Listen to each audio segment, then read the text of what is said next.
All right, have and have not fans. Yeah, crazy stuff. This is video number 15. But go ahead and like the video. Let's try to get to 15 likes. Go ahead and hit subscribe and the bell icon and select all. That way you don't miss out when I post new content. And follow me on social media. Links are in the description below. For this particular video, let's talk about this.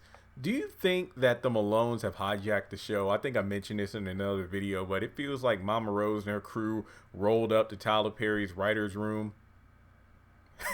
Writer's room. And then basically like, look, we're taking over this shit. Okay, Mama Rose, okay. And then basically the Malones have stolen the show. And you know me, I still am on board with a Malone spinoff and whatnot, but at the same time, it's like, do we even need a spinoff because they've hijacked the haves and the have-nots? Again, I honestly don't mind because this once again illustrates the fact that, you know what? This shows how boring Tyler has written the main cast to be because they're so stuck in their own storylines. Oh, you need to give back the money. Oh, Candace, you need to do the right thing. Oh, Wyatt, you need to stop doing drugs. Oh, Jeffrey, you need to get away from Justin. Veronica, leave David alone. David, stop being Jim's errand boy, and the list goes on. And it just shows you that the ensemble cast are far more interesting than the main cast. I mean, there's so much going on with the flipping Malone storyline that I feel like it literally ought to be called the Malones, like the Sopranos. Just saying. Except, you know, at the end of every episode, you don't cut out with the screen going black. In the haves and the have-nots, you cut a commercial breaks every 3 minutes.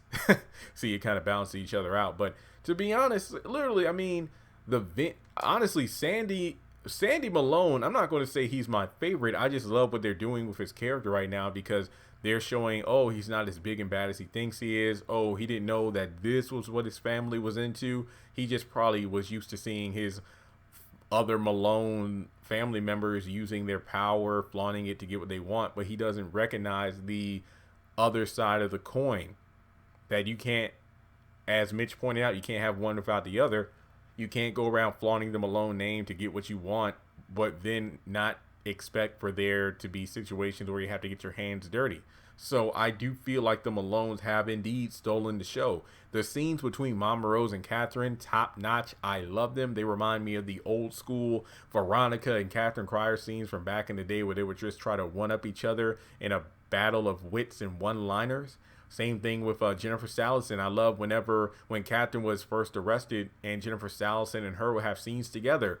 I love them because, you know, Jennifer would try to one-up Catherine just because, you know, oh, you're behind bars. What are you going to do? But then Catherine would one-up her and then eventually kill her. But I feel like the Malones themselves, I've recorded like 5 to 6 other videos this morning having to do with the Malones. You can definitely check them out. So this video itself isn't going to be terribly long. I just want to ask you the question. Do you think that the show is in good hands with the Malones? I mean, because Charles and Conley are going to be in next week's episode because they were in the preview. I honestly could care less because they've been gone for so long. I just forgot they exist to an extent. If you didn't count the brief Akil and Landon scenes from the first 2 episodes, I would have totally forgotten that Charles was actually a thing. Because that storyline is so irrelevant to what's going on that it doesn't really matter at this point. With the Malones, the fact that they have their hands in so many different operations and they know different characters based on their reputation and past dealings, I really do feel like they're driving the story. And I swear, if they kill Wyatt next week, 10 out of 10. Just like with Justin. Like, I will give any episode that kills Justin a 10 out of 10. Having him killed and having him just, you know, removed from the story are 2 different things. Like, you know, if Tanner takes Justin away, that's not the same as killing him because that wouldn't ensure that he would be gone for good. So with that being said, let me know your thoughts in the comment section below. Yeah, check out my video about Mama Rose's retirement. I didn't like that. I thought that was really bad. To have a character we've been wanting back for years finally come back, but then essentially be written out of the show, I didn't like it. But also the fact that, you know, you got Vinny, Rose, Mitch, Sandy, Don, Sal, and so many other potential Malone characters to pop up at some point in the near future.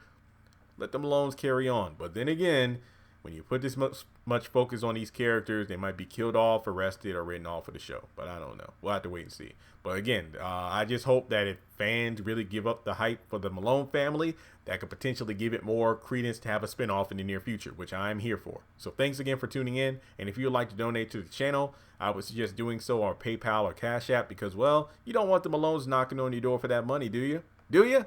Or you could join Patreon for as little as $1 a month.